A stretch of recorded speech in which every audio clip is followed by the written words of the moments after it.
I'm Kris Hagan. For those who don't know, I've been a language coach for many years. In my career, I've taught a wide variety of people, from famous singers and radio presenters to doctors, uni students, and yes, even desperate housewives trying to find an English lover. I've finally decided to share my thoughts, tips and tricks with the world. Also check out my YouTube channel if you want to see my ugly mush. So let's kick off this podcast with a great jingle. Doesn't matter where you are, in the car or at the bar. Here for you comes in your ears, another word for thanks is cheers. Here's the new kid from the block, here for you around the clock. Shining all his English tips, Kris is an anagram of risk. Kris. We're back again with me and... Ayo. And me. Okay. So, Ayo, question for you. Yes. I found out recently that a woman married the colour pink. What's your opinion? The colour pink? Yeah? I mean, love is love, you know. If she feels like pink is what she loves and she wants to spend the rest of her life with pink, why not? But do you think it's possible to marry a colour? I don't think it's possible, but she thinks it's possible. We might as well. What would you marry if you couldn't marry a human? Ooh, that's food. What food? Something specific? Oh. Itsu sushi? No.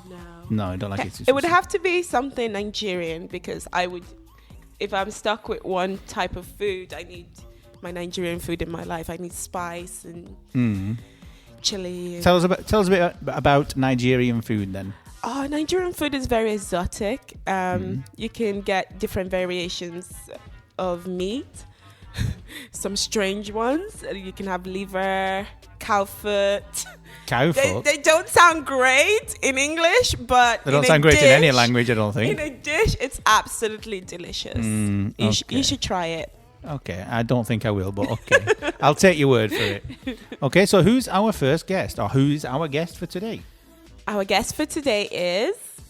Now there was a time when they used to say that behind every great tile there had to be a great Shane. Hello, Shane. Hello, Kris again. Hello. We have a question from Joel. Hi, Joe. Joel, sorry. The pronunciation there. Hey, okay, you've got a cold. You're fine. You're forgiven this time. And he probably never listens to this anyway, even though he's asked the question. Well, there you go. So, Joel asked, do all boys' schools and all girls' schools, all like Hogwarts, basically, exist in Ireland? Did you go to one? What are they like? Etc., etc. So, in Ireland, it is pretty common for there to be all boys' schools and all girls' schools rather than mixed. There obviously are mixed schools. Because you're all horny wee children. Yeah.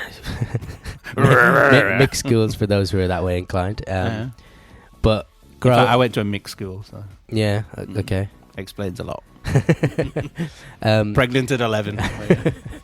So it's pretty common for us to go through life, our teens, growing up surrounded by boys if you're a boy and surrounded by girls if you're a girl. And the only time you get to really see somebody from another school is when there's teenage discos or whatever. So things can get quite handsy very quickly when it's your one opportunity.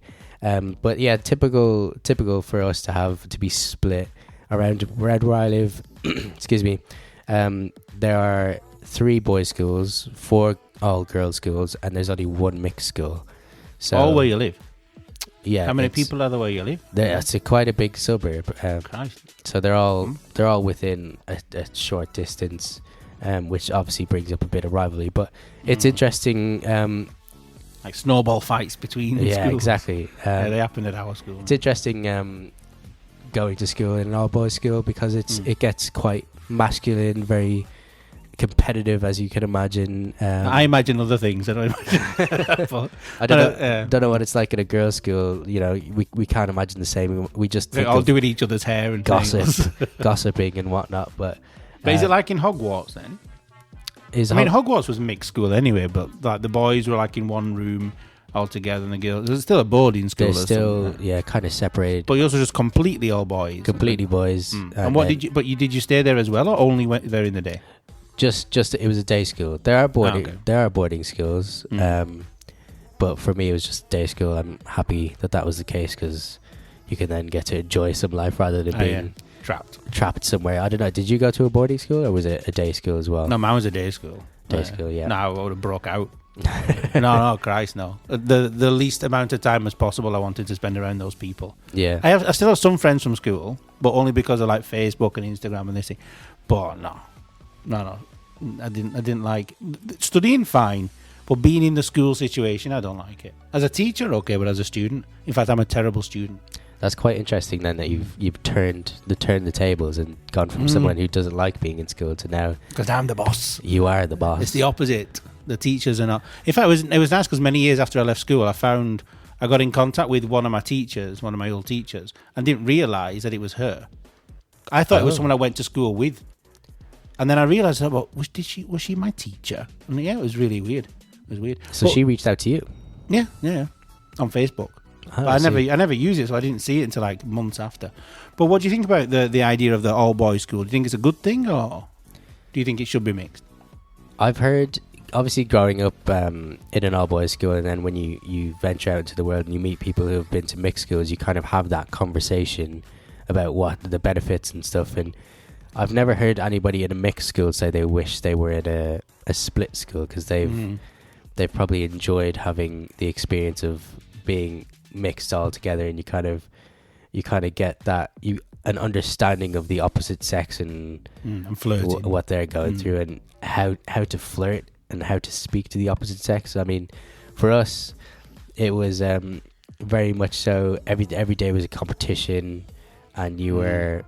It was survival of the fittest in an all boys school. So it kind of it gives you a little bit of competitiveness. I'm sure it gives you a little bit of fire in the belly to like always be the best. And at the same time, it probably didn't help when it came to speaking to girls because you run away. Yeah, there were still this untouchable thing like that you couldn't see only every occasion where there was a teenage disco or something, whereas someone from a mixed school is probably very comfortable speaking to girls when they're growing up, because you have to when you're in the same classroom. So it gives you different confidences, I could say.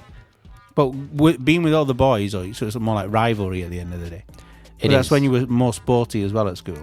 Yeah, I mean everything in a classroom, everything in a school can be turned into a throwing object or a football. Even people. Yeah, everything can be turned into sport or competition, and that tends to be the case, which probably isn't great for people who aren't interested in that kind of thing. But are you still friends with people from your school? Yes. When I do go home to Dublin, we always try and meet up, and there is a good kind of core group of people who I tend to see. Do you still throw each other around the room?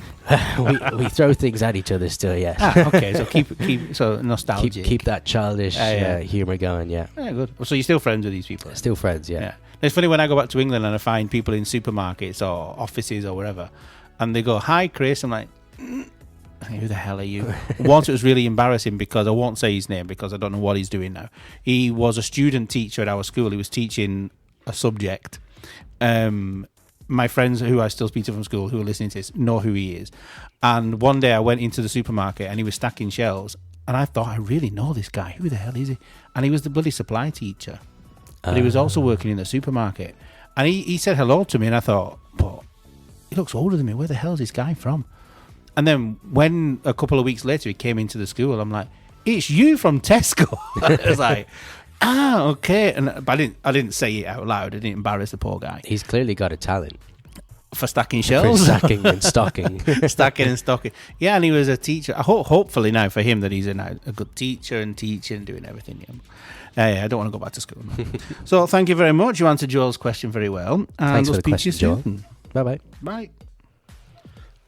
What's left here now? Shane, Shane, Shane, Shane, Shane, Shane, Shane, Shane, Shane, Shane, Shane, Shane, Shane, Shane, Shane, Shane, Shane, Shane, so cool. Just a bit of advert. Don't forget to follow all our social media accounts. Mondays we have Business English. Tuesdays English Uncovered. That's the podcast. Wednesdays Say It Right. Thursdays Fun Facts. Fridays, the penis on the table. Yes, it is. Saturdays, Sing It Right. And on Sundays, Everyday English. You can find all the links in the description. She likes to go line dancing 5 days a week. She danced so much she had to get to your knees. Her cheese and onion pie is the very best. Or try her Bakewell tart and forget the rest. La la la la, her name is Spot. La la la la, her name is Spot. Hello, Pat. Hi, Kris. Hello. Now today, every week, everyone's listened to your wonderful jingle. And inside, in the jingle, it talks about your Bakewell tart. Explain, what is a Bakewell tart? Well, a Bakewell tart is pastry on the bottom. And the filling inside is, well, some people would just do a sponge cake and pour it in. You put jam on the pastry, and then... So the pastry's on the bottom? Yeah, pastry on the bottom. You put jam on the pastry. On the pastry. Yeah. What jam? Well, it depends which kind you like, but you can What put do you any. do? I like... Because you say your Bakewell tart is the best, so I want your recipe. Well, I like strawberry or blueberry, or probably strawberry was the last one I put on. I think the one I ate the other week was? I think that was strawberry. Yeah. And then the filling inside. Now a lot of people just make a cake mixture and put it in, and call that a Bakewell tart. Myself, I like to make the one with ground almonds in. So you don't put. The recipe I've been using, there's very little flour. It's mostly ground almonds, sugar, butter, and so you mix it very much like a sponge cake, but in place of the flour that you put in, you put the ground almonds, and then it's it's quite a soft mixture, but that's what gives it the flavour. And then when it's done, when it's cooked, you can put ice on the top or not. It's icing. Icing. Yeah. Icing. I usually put that on the top, but you don't have to. Some people. No, you have to. Well, I like ice. See, some people put like chopped almonds, but I don't care for nuts, so I don't put chopped almonds on. But to me, it's the ground almonds in the in the mixture that gives it the flavour. And on top of the icing, what do you put? Cherries, because I like cherries. But again, it's not compulsory. And so, do you think English desserts are the best in the world? Well, yeah, I just like desserts. Yeah, and so you also make apple pie. How do you make your apple pie? So you've given us your recipe for, well, not the recipe. You didn't tell how long to cook the things for, but I'm sure online people can find it. Yeah. But your apple pie, how do you make your apple pie? Well, the apple pie, you can just make it with a basic pastry, flour, and rub the butter into it. Do you make the pastry from scratch? But yes, you do. Okay, you don't buy it in the shop. No, I have done in the past, but I mean, I try to to make it myself. Yeah, and I found a nice. Well, I think it's a nice recipe for apple pie. It's a sweet pastry, and I found it by chance because I switched on a cookery program one day. It was James Martin, and he was with a chef who I hadn't seen before, but I noticed this chef. He was disabled, and he had one arm, but the other arm he had a spatula, he had a short sleeve t-shirt, and from the short sleeve t-shirt he had a hand. And I thought, oh well, how was he going to make pastry? Anyway, he made he made it in a mixer. He put in the sugar and butter in a mixer and mixed that together, and then he put in flour. But he mixed that in, and double cream. I'd never known pastry to be made with double cream. Oh, that sounds good. And he put that in, and so I thought, I'm going to try it. So I did, and so that's what I use for the apple pie now. So there's cream in the pastry. Yeah, cream in the pastry. Yeah, and I'd never seen that before. I mean, I never heard of it. No. Well, I hadn't, and I was when I saw this chef doing it, and then when he rolled it out himself, even though, like I say, he only had not much of an arm. He rolled it out himself and cut it. He obviously got used to picking up the tins with his arm, and he made just small ones, actually individual ones. But I decided to make a big one. Yeah. But I always like to cook even with the Bakewell tart as well. I like to cook the pastry the bottom layer first. Cook it blind. Yeah, that's right. Yeah, cook it blind. That doesn't mean with your eyes shut. No. But yeah, not for a technical term for us chefs. For about 10 minutes, just to cook it a bit, so it won't be all soggy. Because I think there's nothing. So you make your pastry with your cream in it now, and then what apples do you use? Well, I use Bramley apples are nice because they're cooking apples. Bramley? Bramley, yeah. They're cooking apples. I like them. And they're cooking apples. They're different to normal apples. Yes, because Bramley apple, you have to put a lot of sugar in mine because they're quite tart otherwise. But they soon, you put them in a pan and, they soon fall, go mushy. They're nice when they go mushy. Mm-hmm. So, and then you cover it with the same pastry that you put on the bottom. That's right, yeah. So in the pie, there's only apple. Yeah, and sugar.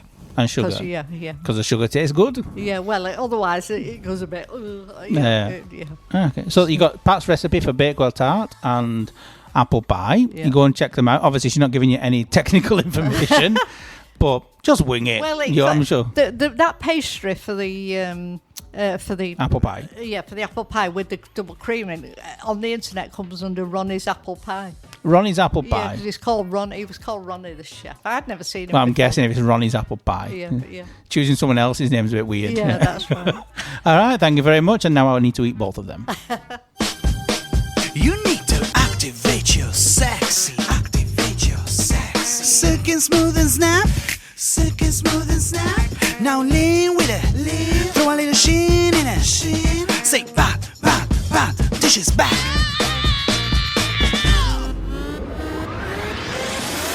Boo. Her name is Debbie, posh British lady. She loves Italian lifestyle more than her tea. Debbie's back with her wonderful quiz, which is called Debbie is Humming a Tune. I've just changed the name. That's more appropriate. Trying. She's going to try and hum a tune and stick on one tune rather than mix it. Because last time we don't know if it was actually a mix of George Michael's Faith and Footloose, but it was a mashup. You don't know the remix? There's a famous remix of them too, I'm sure. If not, there should be. George Michael's dead. Kevin Bacon's still alive. Yeah. Okay. I'm related to everybody. Yeah. And related to everybody, as Debbie told us last time. 7 steps. So I'm ready. I'm ready for this one. Okay. Are you guys ready? Off you go, for song Debbie. number 2. Go on. It's the same as every other song. That's not. Is that the end? That's the first clue. I think you can probably get it from that. Yeah. Should I do it again? Go on.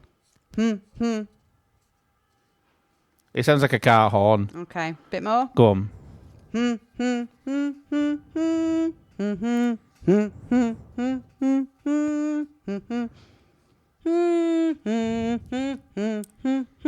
Tainted Love. Yes. Hey, I got something right. Well done. Very good. By who? Who sang that? Soft Cell. And what's the song about? Oh, I have no idea.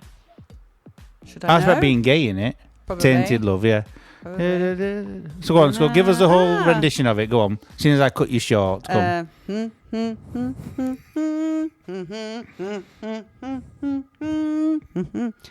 You missed your calling. So, Tainted Love by Soft Cell. Okay. Okay, very good. Let's see how many people out there got that right. Oh, I'm sure they... Okay, so we'll see you again next time. I did very well this time. At least this time I guessed it. Or I did very well. Oh, you did very well. You're improving in the second time. We'll see you again next time for the next Debbie Hums That Tune. Bish, bash, bosh. Well done, Debbie. Ding dong.